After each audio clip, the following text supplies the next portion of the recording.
the people of Uganda.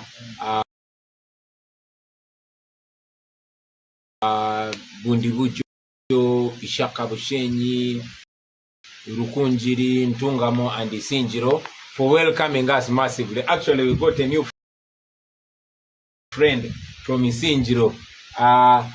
Many online friends have nicknamed him Nsi. Thanks to our Secretary General that reached out to him and got him to surprise us. He was supposed to be a surprise today, but because they blocked us, he decided to pay us a visit. Thank you very much, our friend, for supporting us. Most importantly, we want to add our voice much to attach every protest to the National Unity Platform. For the record, we did not organize these protests, but we support them 100% because we are people power.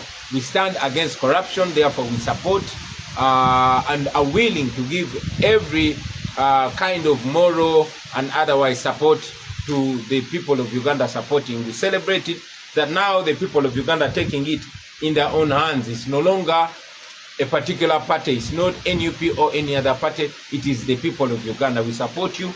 Keep going. Don't be intimidated by the old tyrant Museveni. We saw how he came out to try intimidate you, telling you you're playing with fire, as if he doesn't know that your pockets are on fire, your houses are on fire, everything is on fire. So it is actually Museveni that is playing with fire. You saw the hypocrisy of our police trying to blatantly abuse the law. We encourage you to go on, and with those few remarks, ladies and gentlemen, maybe we'll take a few questions from you. Thank you.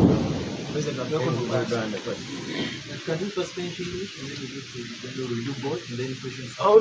We did Questions in English. yeah. Maybe in English, just one thing that I didn't talk about is that our nationwide tour continues, and we are coming to you, the people of Palisa, the people of Soroti, and the people of Bugweli, and also the people of West Nile. We are going to reach everywhere that we were blocked from reaching. We shall be releasing our program soon.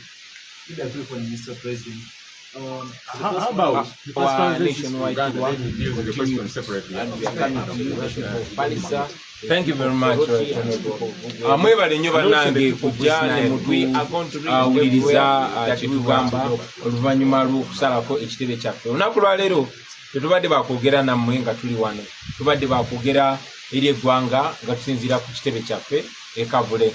Naye nga bwe mulabye amagye ne poliisi baakedde kusalako ekitebe kyaffe, era mu buswavu bw'ekitalo bakutte abakulembeze baffe omuli ne Honorable Zaake. Ekyono kya bumenyi bw'amateeka.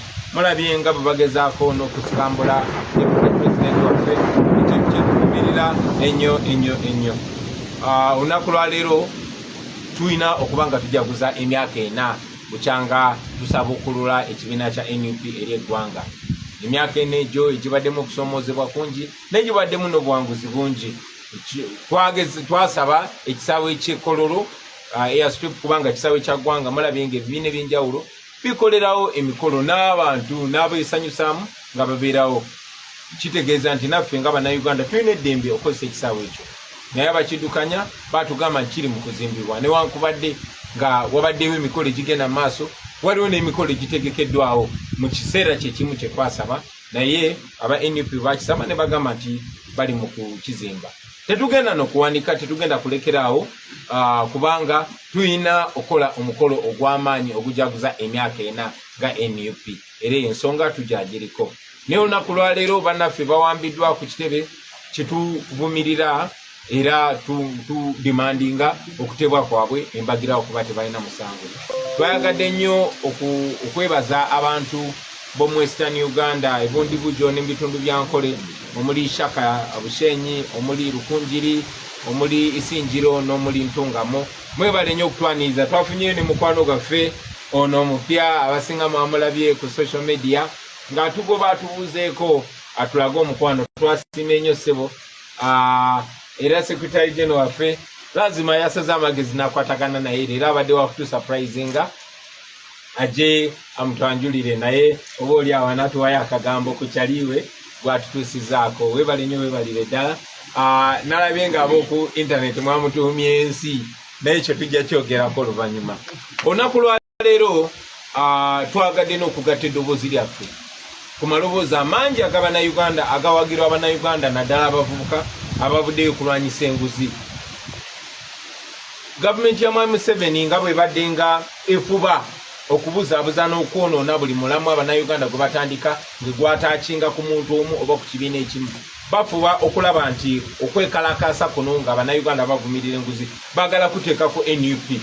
Njagalo ki okwongera okyatula nti si ffe twateeseteese okwekalakaasa kuno, naye tukuwagira ne sekuwagira yenna, tuwagira Bannayuganda okuvaayo okulaga obutali bumativu ku bubbi n'obuli bw'enguzi obugenda maaso mu ggwanga lyaffe. Kikakata ku buli omu era twasanyuka nnyo ng'okuyaayana kwaffe nammwe mukutekinze over.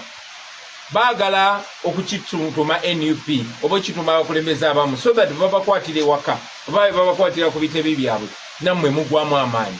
Naye kirungi nti mumanyi nti kino si kya NUP yokka, kya buli Munnayuganda yenna. N'olw'ensonga eyo buli omu asituke mu busobozi bwe. Temukkiriza babuzaabuza na basi bakatambala ku maaso tebakwata Kyagulanyi oba omulala then baba bakutte mwenna. Mutwale eggwanga lyammwe mu maaso okuba buno buvunaanyizibwa bwammwe. Nja wamu ne bannange kwanukula ebibuuzo ebimu bye munaabuuza abasebo ne bannyabo okwekusiima kwange. Mwebale nnyo, mwebalire ddala.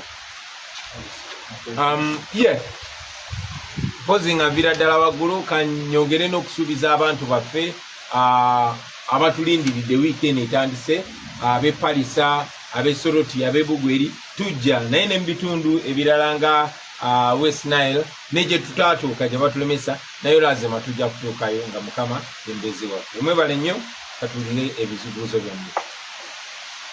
Some three questions, Mr. President. One is, did security in any way inform you why they come at your head office? What is the latest on the MPs? Then the other one is funny, but are we likely to see you tomorrow in the anti-corruption protest to Parliament? Then the final one is the hashtag Senyonyi must resign has been making rounds on social media for about a week now. What do you have to say about that? Is it true that the Honorable Joel Senyonyi, our leader of opposition, your leader of opposition, is corrupt, as netizens are saying? Thank you very much. First question was, did security notify us or did they give us any reason for surrounding our party offices? No, we were not informed about any raid. You know, we just woke up to find them surrounding our headquarters. They've not given us any justification. Maybe they will speak to you later, so we were not informed. Second question was about tomorrow's march to Parliament. Am I likely to be there? First and foremost, like I said, I like the fact that the young people of Uganda have taken it upon themselves. They say they are leaderless, they are tribeless, they are partyless. So we encourage that. I wouldn't want anybody to target on me. Like I said, I support them 100%. But there comes a time, even when people must lead from the front or from the back. These same young people are leading from the front. I'm cheering on you, and don't be shocked to see me there. But I don't want to assume leadership of that cause. I want you, the young people, to march. But know that I'm rooting for you and I'm with you, and you shouldn't be shocked to see me with you because I am in full support of you. And I will people, religious leaders, civil society leaders, all people, take it upon yourselves. I repeat, I did not call for this protest, but I, together with the party that I lead, support them. Now, about the ongoing allegations of corruption in Parliament, where even our own Right Honorable Joel Senyonyi has been mentioned. I've said it time and again that I believe in evidence. And I challenge all those people to bring evidence and indeed to go ahead and prosecute Honorable Senyonyi. And we shall also take action. I am very aware that these are the same people that one time claimed that our Secretary General is Museveni's son. These are the same people that claimed that... the African Union. Exactly. Yeah. These are the same people that claim that Comrade Katana is working with SFC. You know, is a captain in the military. These are the same people that claimed that Museveni bought for me my bulletproof car. So until they give us evidence. We work on evidence. All the times we've taken action, we have done so with evidence. There are times when our party members have been involved in corruption, and we don't miss our words with corruption. Once we present evidence, we take action. So once again, I challenge them to present evidence against Honorable Senyonyi for any action of corruption, and we will take action. Also challenge them to prosecute him. But then the Baganda say Rubali Wumla Mutasamiria. Honorable Senyonyi is right here. I don't know if you will allow me to also ask them questions. Thank you. After Luganda. Jamaa mu Luganda. Matema njogera Luganda. Yeah, ombuziza oba polisi yategezeza, polisi yategezeza nti bagenda kusalako ekitebe kyaffe. So titwategedde nti bagenda kujja tugende ku makya nga beetonze. Tebatuwadde ensonga yonna yonna lwaki basazeko ekitebe kyaffe, oba oli awo bana abanukula mmwe bwe munaaba mubabuuzizza. Ombuziza ku kyenkya, okwekalasa kw'enkya, oba nange n'abaamu. First of all, nabagamba tuwagira. Era nkizimu tuwagira okwekalakasa kwa Bannayuganda bonna. Bannayuganda naddala bavubuka bavayo ne bagamba bo beekulembedde bokka bali leaderless. Ne bagamba tebalina kibiina kyonna kye bakiikirira, bali partiless. Tebalina ggwanga lyonna lye bakiikirira, bali tribeless. Era tebalina mukuta kwonna, bali fearless. Ekyo nno kiwa ekitiibwa. Saagala kujja mbere nga nze abakulembedde nga bwe mbagambye nti gavumenti eno eyagala nnyo buli kimu ekifule nti kya NUP abalala baleme kyenyigiramu. So kuno kwekalasa kwa Bannayuganda bonna, nange ndi Munnayuganda. So bwe muba mundabe temunneekanga, naye sinze nkukulembera, so ne bwe mutandaba mugende mu maaso, kubanga bano baagala okusalako nti Kyagulanyi basazeeko Besigye, basazeeko ani. No, mugende mu maaso oba mundabye oba temundabye, naye temwekanga bwe muba mundabye. Ekirala ombuziza ku kya Honorable Senyonyi kyebagambye, bwabuddeyo abantu ne bagamba Honorable Senyonyi bamuwa enguzi ya kawumbi kalamba mu miliyoni 7.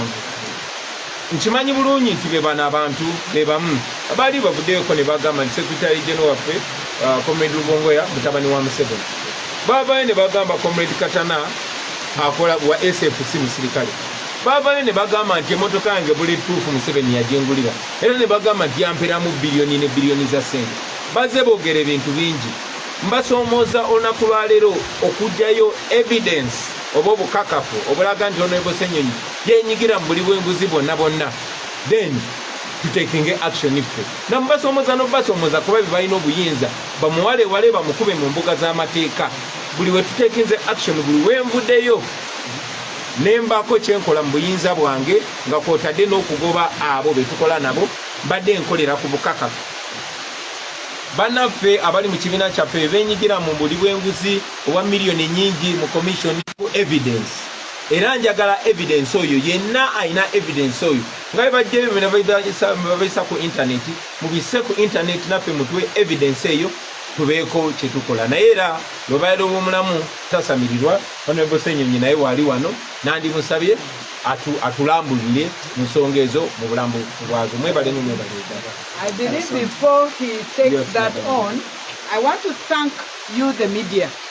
I was going to my office, a normal Monday, fully dressed. Very smart. First of all, I was blocked from Kalerwe.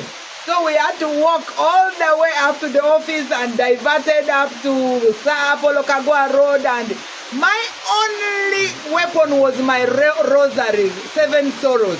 So as I approached, and many of you came because I wanted to really know why can't I enter my office and work. So immediately one of the ladies put on, police women, put on her jacket because I saw the tag for the man. And then for her, she put on a jacket to camouflage, to cover her name. And I asked the question again, why can't I access my office? So this lady said, okay, what you do, go and answer it. We are going to answer it from the vehicle. And you saw that police car, which has that chiboxy. So they wanted to push me inside. And I want to thank all of you yet again, the media, because I'm sure if you are not there, I would by now be in an unknown place. And I chose not to be arrested, not because I'm a coward, but because I was not informed of the crime I had committed. I asked, what crime have I committed? And when I was not informed about that crime, I fought to remain free by choice. By choice, not because I'm a coward.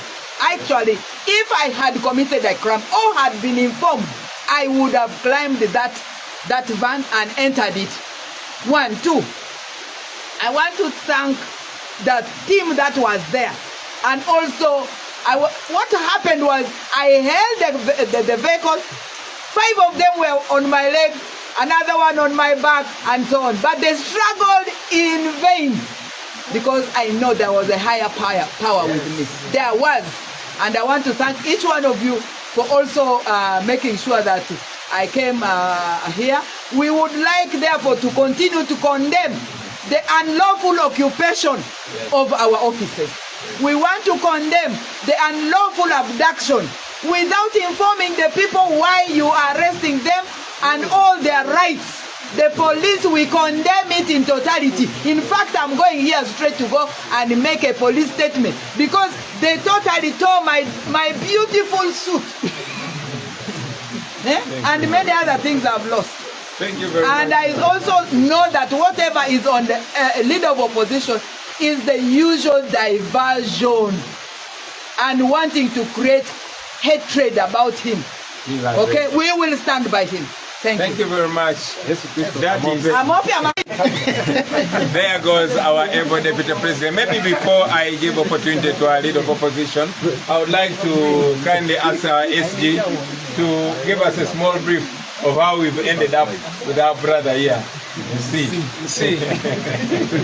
Thank you so much, Mr. President. I also join others in, of course, condemning very strongly the blockade of our offices and the violations of human rights that we've witnessed today. Our office has been turned into a military police barracks, which shows the cowardice of the regime.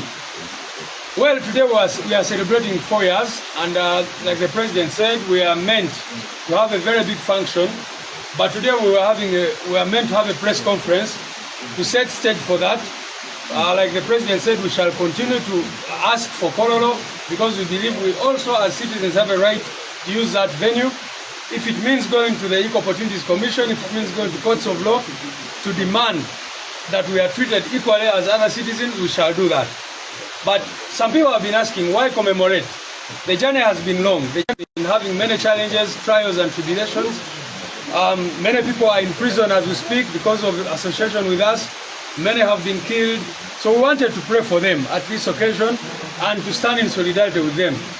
But very importantly, there are other things that we've been able to achieve just in 4 years of NUP. One, we achieved victory against Museveni. Everyone knows that we won Museveni in that election and we were rigged. That's the first achievement.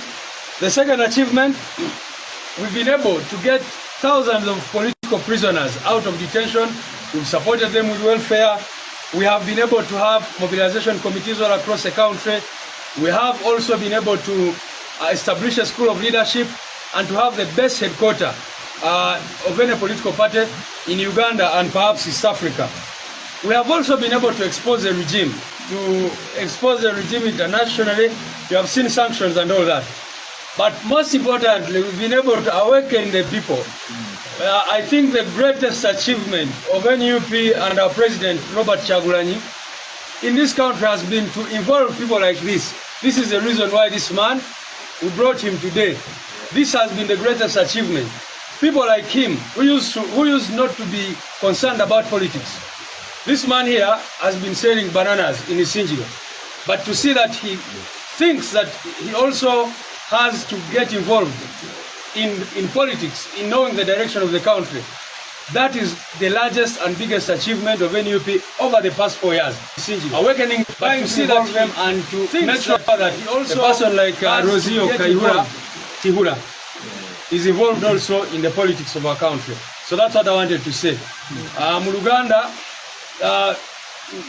nange nyongera okuvumirira kye bakoze leero ebikolobero bye bakoze okukwata Deputy President waffe bamukutte ng'omubbi ne bagezaako okumuteeka mu kamotoka mubalabye nga tebaswala ate nga abasajja bewadde bamukutte ekimenya amateeka ekimenya obuntu n'ebirala byonna byonna bye bakoze naye nga bwe tubagambye olunaku lwaleero tubadde tubayise ku kitebe kyaffe okwogera ku myaka ena kubanga olunaku lwaleero lwejoze emyaka ena bukya twanjulira NUP eri abantu jana eno oba olugendo luno lubadde lwakusoomoozebwa abantu bangi bafudde abalala bali mu makomera abalala babuzibwawo tukyagenda mu maaso n'okubabanja so olunaku olwo nga pulezidenti wabagambye twagala kugenda mu maaso n'okusaba kololo kubanga tukkiriza nti naffe nga abannansi tulina obuyinza okukolera omukolo gwaffe ekololo bwe kiba kyetagisa ogenda mu kooti oba mu kakiiko akavunaanyizibwa ku bwenkanya tujja kugendayo akaiko Opportunities Commission naye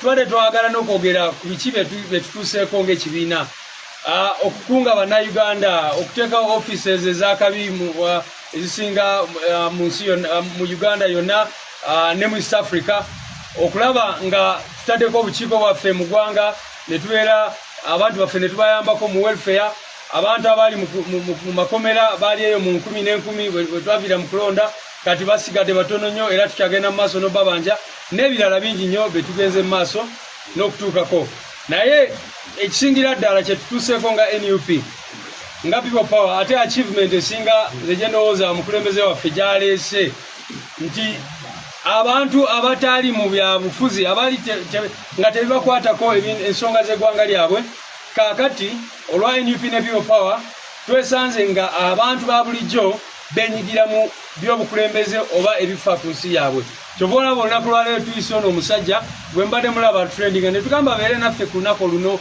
lwaki kubanga ono representinga miliyoni ne miliyoni z'abantu abaali tebabiriimu bebaali tebakwatako nga tebibakwatako abavuzi ba bodaboda abaali kuki kakati bulogenda ku bodaboda stage bogera ku nsi yaabwe bogera ku nguzi mu parliamenti ono abadde omulimu gwe gwa kutunda amatooke ebitooke eyo isinjiro naye kati bwe yawulira nti President Kyagulanyi ne NUP baze n'adduka emisinde mwagiraba n'amutuukako wakira mugongeko lwaki kakati ekyo ye achievement yaffe esinga era kola olunaku lwe tunaaba tutaddeko kyekimu bintu tugenda kuba twenyumirizaamu nnyo okulaba nti twaleeta abantu abaali balowooza nti tebibakwatako kati ne bitandika obakwatako mwebale nnyo mwebalire ddala. Thank you very much Comrade SG.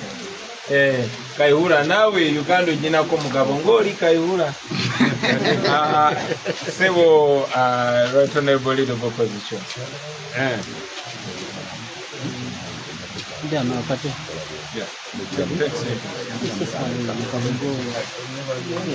Okay.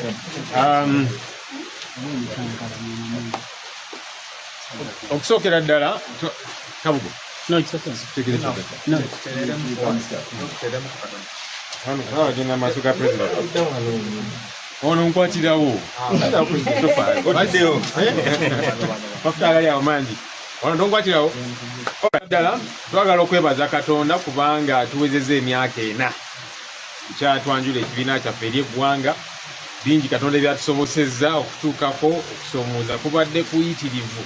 Abantu baffe battibwa bangi bali mu makomera bangi balina ebisabo bingi ebitutuusiddwako naye twebaza Katonda nti weetuli era ekimu ku ebyo nti tusobodde okulaga Abannayuganda nti amaanyi gali mu bo abakulembeze bano ffe nga abakulembeze omukulembeze omulonde oba ki abantu batuwazikako bwazisi maanyi gaabwe buyinza bwabwe era nga balina otuteeka ku nninga obuyinza obwo obukozesa obulungi naye nga Bannayuganda bazze bakitegeera nti obuyinza amaanyi gali mu bo naye n'ekyo ekikulu ennyo nti munnaye tukyaliwo waliwo abaasooka okugamba nti abo just mbuyaga ekunta bagenda kuggwawo ne batukuba enzira eza buli kika ne batulisa ssente eza buli kika bingi bye bakoze naye tukyaliwo ate tweyongera maanyi ekyo tukyebaliza Katonda era emyaka egiddako ate tugenda kyongereramu ddala ddala bingi ebize byogerwa olunaku lwaleero of course tubadde tulina okubeera ekololo nga bwe kitegeezeddwa naye kololo munnaye tukyagirinze kuba mu bbaluwa gye twawandiika twagamba nti oba olunaku olwaleero tekisoboke tujja kulina mutuwa olunaku olulala kubanga wiikendi ewedde ekololo waliyo emikolo mu nnaku ezijja tuwulira waliyo emikolo emirala egitegekeddwa abantu ab'enjawulo so naffe twabagamba nti ffe tetulina buzibu olunaku lwe munaatugamba nti ate wali kigenda mu maaso waleme kubeerawo olwekwaso nti bakyazimba bakyakola ki tulindiridde olunaku olwo tugende Kololo buli omu gyatera okugenda tujaguze nga bannayuganda ebigenda mu maaso mu paalamenti njagala kwebaza bannayuganda nti kati mwazibuka amaaso mwagamba nti politics tujja girekera bannabyabufuzi bokka bitukwatako bibakwatako nga bannansi kubanga musasula omusolo era nga mulina okulondoola buli kigenda mu maaso tuze twogera ku nguzi obulyake obugenda mu maaso mu paaliyamenti yaffe eyo ne mu ggwanga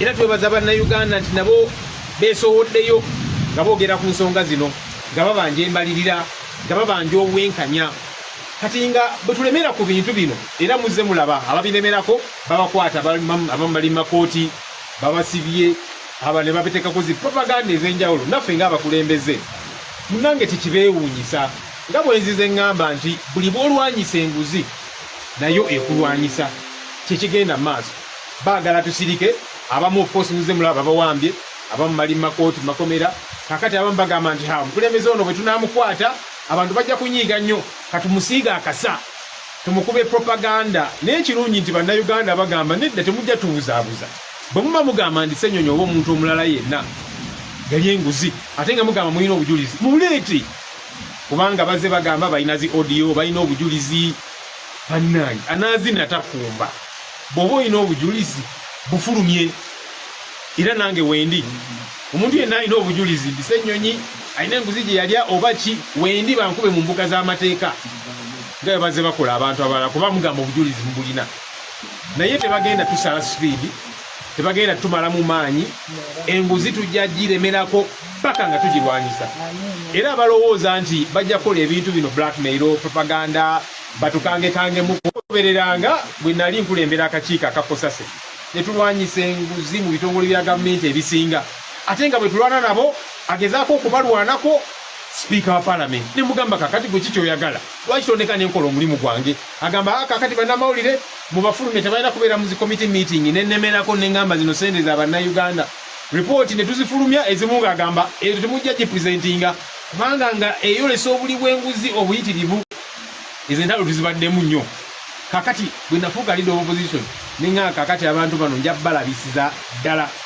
kati nabo kwe kuyiiya amagezi ge bagezaako okuyiiya naye nga bwe tuze tugamba bwe tugamba nti honorable Mpuuga ne bakomishona babba ssente obujulizi bwe buli era nabo ssente bakkiriza baazitwala ezitaliiko nsonga etegeerekeka bakikkiriza bwe tugamba nti sipiika yeetaba mu bubbi obujulizi bwe buli tuze tubalaga ate kakati sipiika n'okuvaayo yavuddeyo yali elwengo n'agamba nti ate wali buzibu omuntu wabba ssente z'omuwomusolo kasita agabana n'abalonzi kakati yaba mu nguzi kubanga atandise okugidifendinga so bwe twogera ku bintu bino bagamba naye kakati ono Ssenyonyi yeeyita ki katumufunire naye tetumusiiga naye yali enguzi muleete obujulizi munkube mu mbuga z'amateeka njagala basoomooza naye kye sigenda kukola kwe kusirika ne mu komishoni eyo gye batuula ne bakola ebikolobero ne beegabira ssente z'omuwomusolo ne bazibba gye bataagala kunzikiriza kutuula kubanga bazibba mu mitinga nga za nkukutu Ssenyonyi oyo tetujja muyita kubanga ajja tulemesa nnyo alina olugezigezi lungi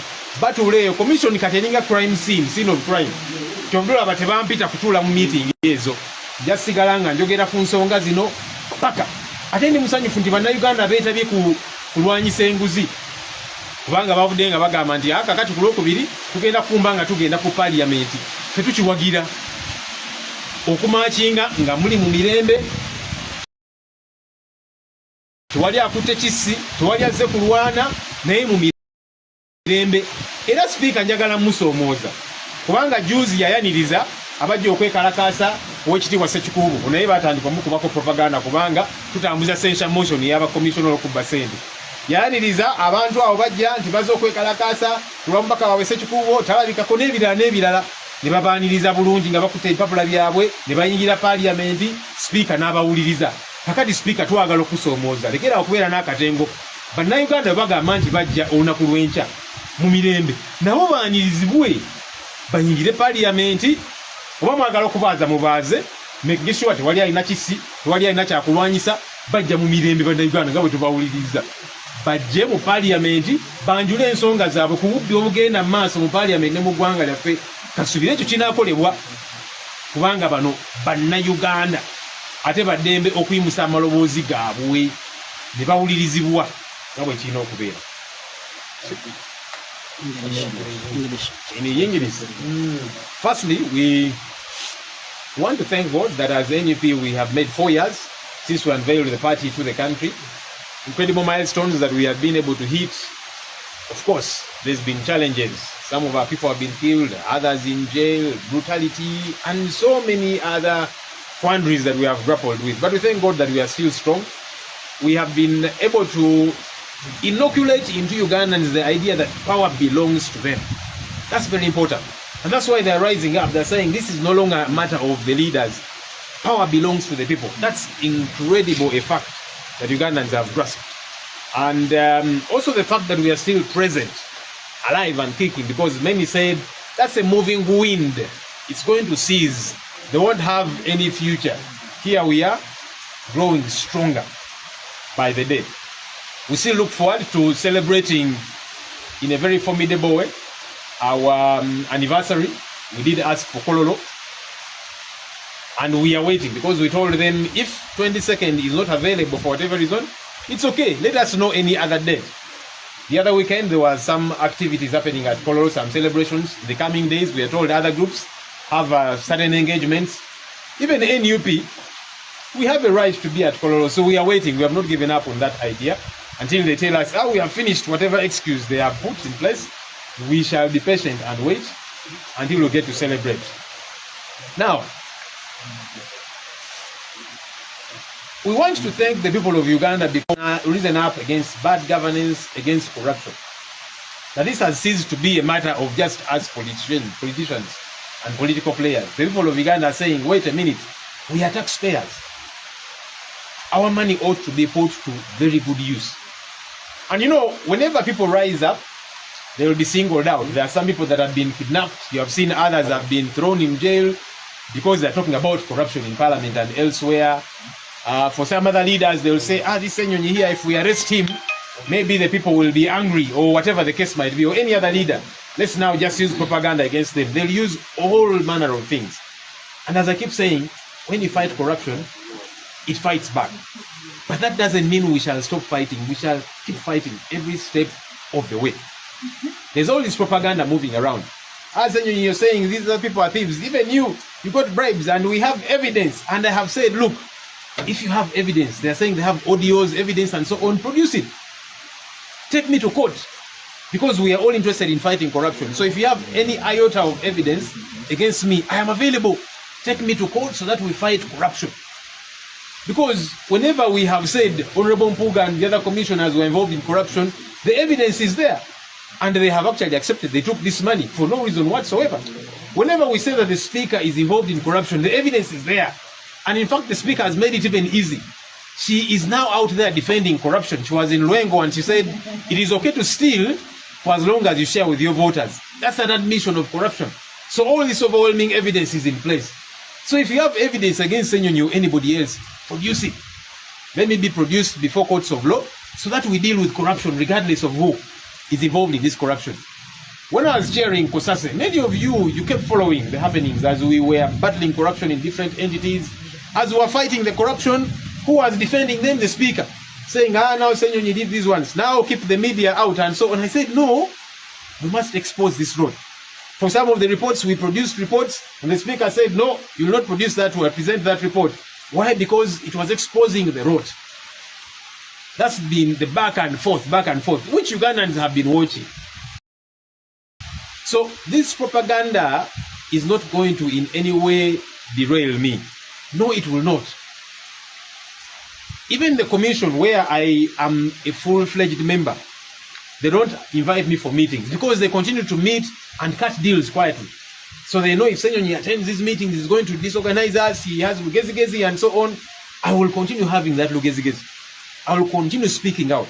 So the propaganda, they're not going to work. No, they will not, and they will not derail us. We'll keep pressing on. And we want to thank Ugandans for speaking out as well. We have had them mobilizing themselves and saying, tomorrow they are going to march to Parliament peacefully regarding corruption. That is welcome as far as we are concerned. And I want to let the speaker know, the same way you have been receiving other people, do receive these people properly. The other day, I saw the speaker receiving alleged protesters against the Honorable Sechukubo. You know, he's also been involved in the censure motion against commissioners, so they're also trying to blackmail him. But they received the protesters, they had placards, and they entered parliament nicely. These other Ugandans who are coming to protest should also be received nicely because they are peaceful, and I want to encourage them, please be peaceful. Don't have any, fighting equipment or whatever the case might be. All you should hold is placards peacefully. We are hoping they will also be received at parliament peacefully and listened to. Because they have a voice, they have issues of concern to them in as far as corruption is concerned. Our hope is that they will be listened to and their matters get to be addressed. So let's keep fighting. The propaganda, the mudslinging, the blackmail, the arrests and so on will keep happening, but that should not deter us. Thank you.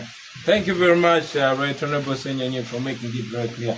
Just to add a voice, ladies and gentlemen, you should know that this government is too powerful. They have everything. And if there was anything against us, they would use it. So, dear regime propagandists, if there's anything against us, please put it out there. Put out the evidence, because you own the courts, you own the police. Why don't you use it if there's anything against Honorable Senyanyi? I think it's a good challenge to give to you. Let us fight corruption together. Secondly, that should be reason for you to leave Ugandans to fight corruption anyway. General Museveni said those who want to protest against corruption should go to Kololo. But again, he denied us Kololo. That shows that he's not willing at all to fight corruption in any case, currency that he uses. So that is also something for us to communicate to the people. General Museveni said in an intimidating way that those that intend to campaign and protest against corruption are playing with fire. I think he's the one playing with fire. He's clearly lost. He does not know the generation he's dealing with. He thinks he's dealing with individuals. He doesn't know he's dealing with our now awakened population. Take an example of your friend Ruto and then revise your thinking, General Museveni. Finally, to all of you Ugandans, stand firm. Don't be intimidated. These are the tricks that they use. If they don't say you're working for foreigners, they'll say you're working for homosexuals. If they don't say you're working for homosexuals, they're going to say you're working with the government. They also know that working with them is a de-campaigning tool. So they'll say, that person works with us. If we work for you, then leave us alone to do your work. Mu Luganda bazenga bakyogerako Mwai Museveni yagambye abagala okwekalakasa olw'enguzi bagende Kololo, naye ate Kololo yagitumye n'agamba Kololo ekyazimbibwa newankubadde bali mukolera emikolo emirala. Yagambye nti abantu abagala okwekalakasa nga balwanyisa enguzi bazannya na muliro, naye ffe tulowooza Museveni gwazannya n'omuliro kubanga abaana bodiringa nabo tobamanyi, olowooza bonna yabatimvimvi nga gwe, naye oli mukyamu. Tunuulire Kenya omanye nti oli mu generation ekyamu yodiringa nayo. Pozi n'okwongera okugula amaaso g'Abannayuganda bonna. Mumanyi ba dictator bye bakola. Bw'aba tagambye nti oyo yanwanyisa akolagana n'abazungu, bagamba tukolagana bali babisiyaga. Ekyo bwe kyagaana ne bagamba abo bakolagana naffe, abo ba NUP Bobi Wine ne banne bakolagana na Museveni. Kati bwe tuba tukolera Museveni, then mutuleke tukole emirimu gye egy'okumulwanyisa, egy'okumuggyako. Tuze tubasomooza kubanga gavumenti eno ye nannyini makooti, ye nannyini poliisi, era singa omuntu yenna yena kufa abaddeko n'ebbala lyonna lye bandikozesezza. So tubasomooza mukozese eryo ebbala. Tumanyi nti okulwanyisa nakyemalira olina okuba nga oli clean. Oba toli clean baba bakumaliriza. Ensonga lwaki abantu bonna abaali mu opposition basirika bwe bati kuba buli omu bamubaako n'akakuku. Either aba alina omusango, aba yali enguzi, aba alina ekintu kye yabba, oba aba yatta omuntu muzze mubalaba. So abasinga babaako emisango. Kati ffe tuli mu kulwanyisa Museveni directly. So engeri gye tubalwanyisa, kale muleete evidence yonna yena erumika omuntu yenna ku ffe, mutekinge action. Amakomera mwe mugayina okusinga okwogera obwogezi mukozese action eyo, naffe mutusomooze tutekinge action. N'ebigambo ebyo njagala kumaliza nga mbazaamu amaanyi Bannayuganda, temutya. temutya, tewali agenda bayamba mwina okweyamba mwekka, ate muggule amaaso mulabe, buli omu mulabe olw'ekyo kyali. Mwebale nnyo okutuwuliriza, mwebale Edda Abasebo ne Bannyabo. Thank you.